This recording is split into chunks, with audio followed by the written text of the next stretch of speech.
Bonjour mes chers élèves. Aujourd'hui, nous allons traiter un exercice très important concernant le calcul de limites. Certes, on sait chercher les limites de plusieurs manières, le conjugué, la factorisation et ainsi de suite.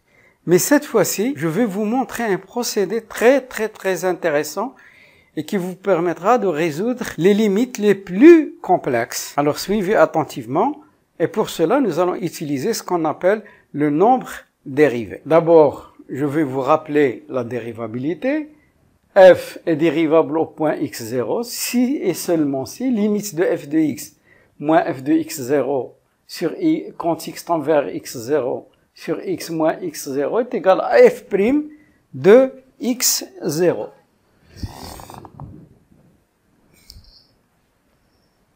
Donc, j'ai à calculer cette limite. Calculer limite de racine de x plus 2 moins 2 sur x moins 2 quand x tend vers 2. Je vais remplacer, comme d'habitude.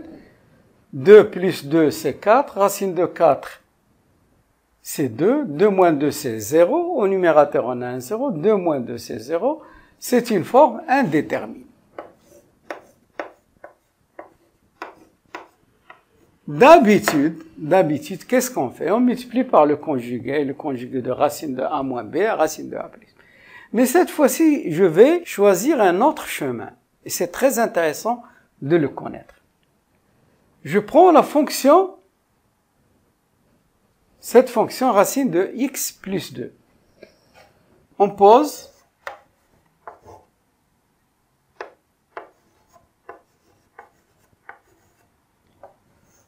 f de x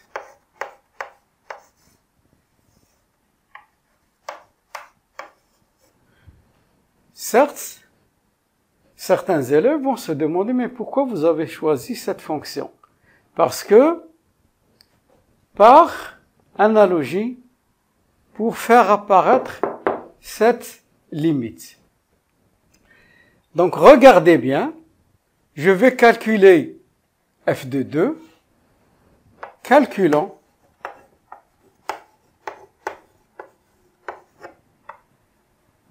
f de 2. f de 2 est égal à racine 2 plus 2 est égal à racine de 4 est égal à 2.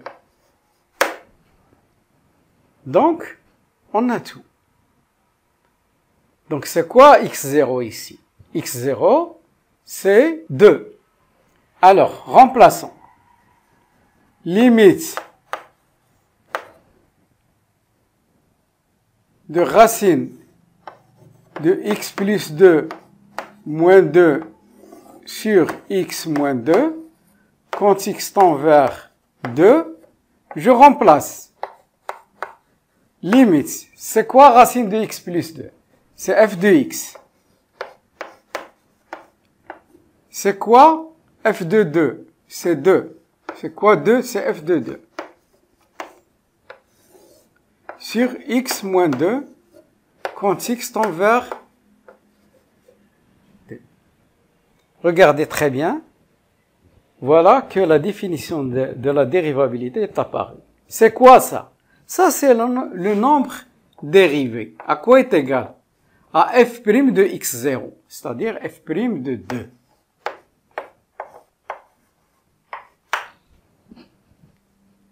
f' de 2, je peux le calculer. Mais d'abord, je dois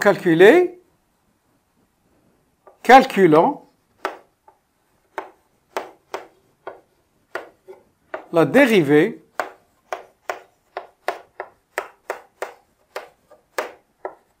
f'.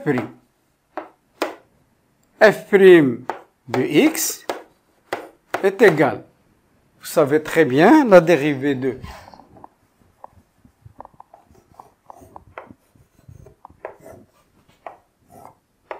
c'est u' sur 2 racine de. Donc je vais appliquer u', la f de x, u' c'est x plus 2 prime sur 2 racine de x plus 2. La dérivée d'une somme, c'est la somme des dérivées. La dérivée de x, c'est 1. Et la dérivée de 2, c'est 0. 1 sur 2 racine de x plus 2.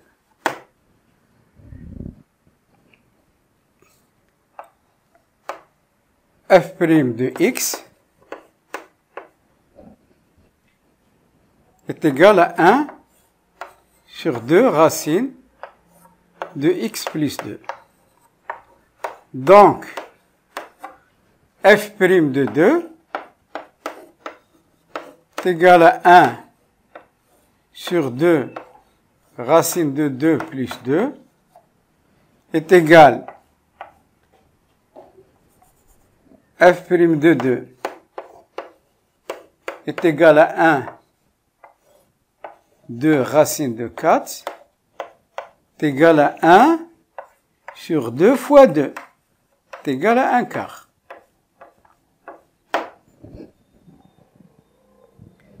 Un quart, c'est la limite. Conclusion.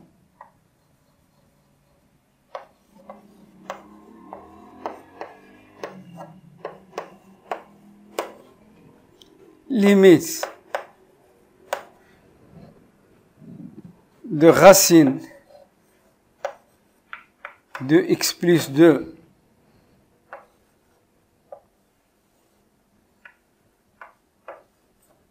quand x tend vers 2 est égal à 1 quart. Et j'encadre mon résultat.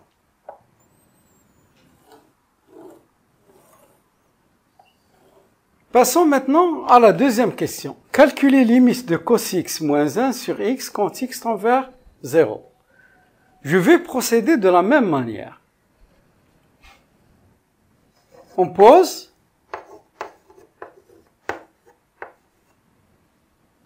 x0 est égal à 0. F de x égale cos x. Calculons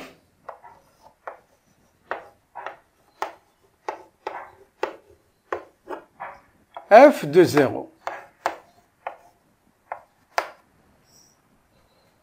F de 0 est égal à cos de 0 est égal à 1. Certains élèves vont se demander pourquoi vous avez choisi cos x, parce que j'ai dit f de x. Je regarde celle-là et par analogie. Pourquoi j'ai calculé f de 0? Parce que f de x0. D'accord? Maintenant, qu'est-ce qu'il me manque? Il me manque f' de x0. Calculons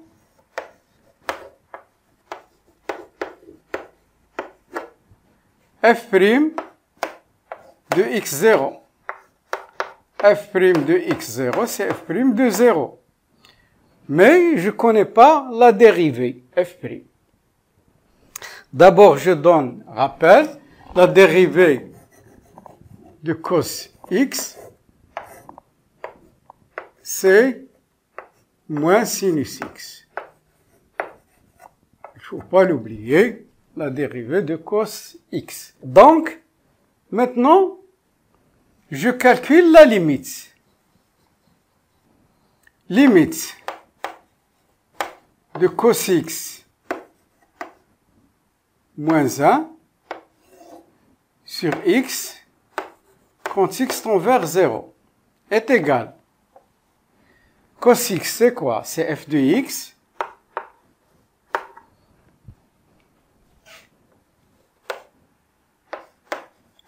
c'est quoi? C'est f de 0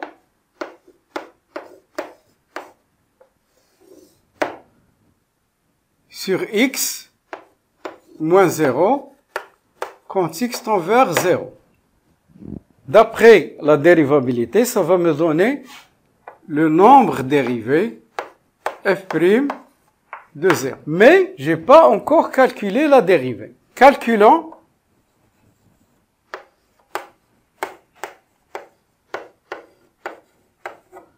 la dérivée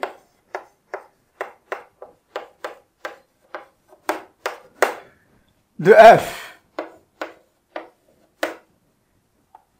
f' de x est égal à cos x prime égale moins sinus x. L'image de 0 par la dérivée f' de 0 est égal à moins sinus de 0 est égal à 0. C'est quoi la dérivée? La dérivée, c'est l'image de 0 par la dérivée, c'est 0. Maintenant, la limite. La limite est égale à f' de 0. Conclusion.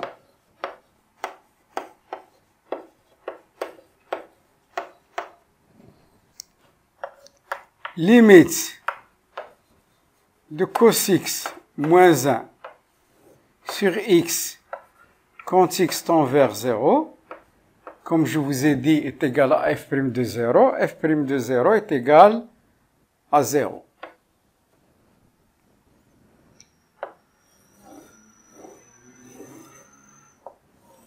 Passons maintenant à la troisième question, c'est-à-dire à la troisième limite. Calculer limite de x à la puissance n moins 1 sur x moins 1 quand x tend vers 1.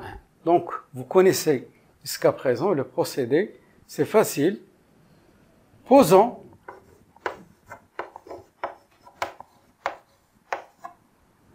x0 est égal à 1. f de x est égal à x à la puissance n.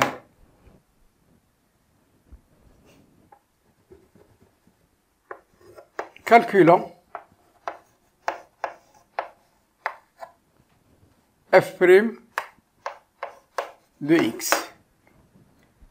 D'abord, la dérivée d'une puissance, u à la puissance n' est égale à n, u à la puissance n moins 1, multiplié par u'.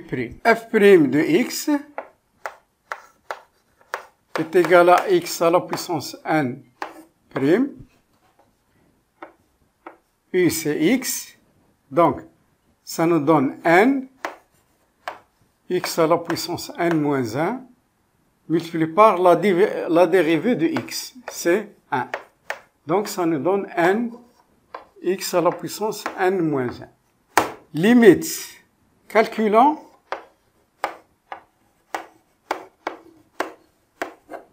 la limite.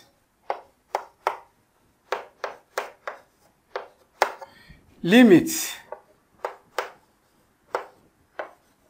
x à la puissance n moins 1 sur x moins 1 quand x tend vers 1.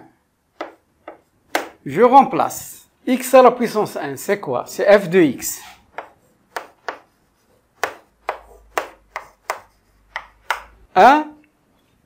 C'est f de 1.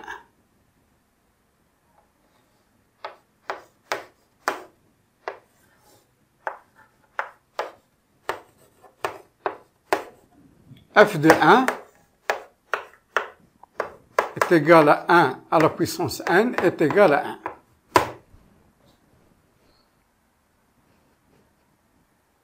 À quoi est égal ça? C'est égal à f'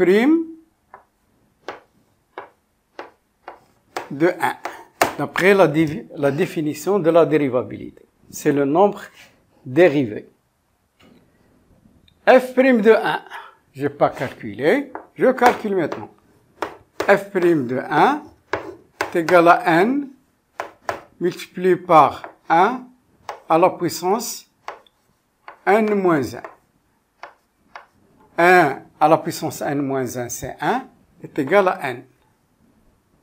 Donc, f' de 1 est égal à 1. Conclusion.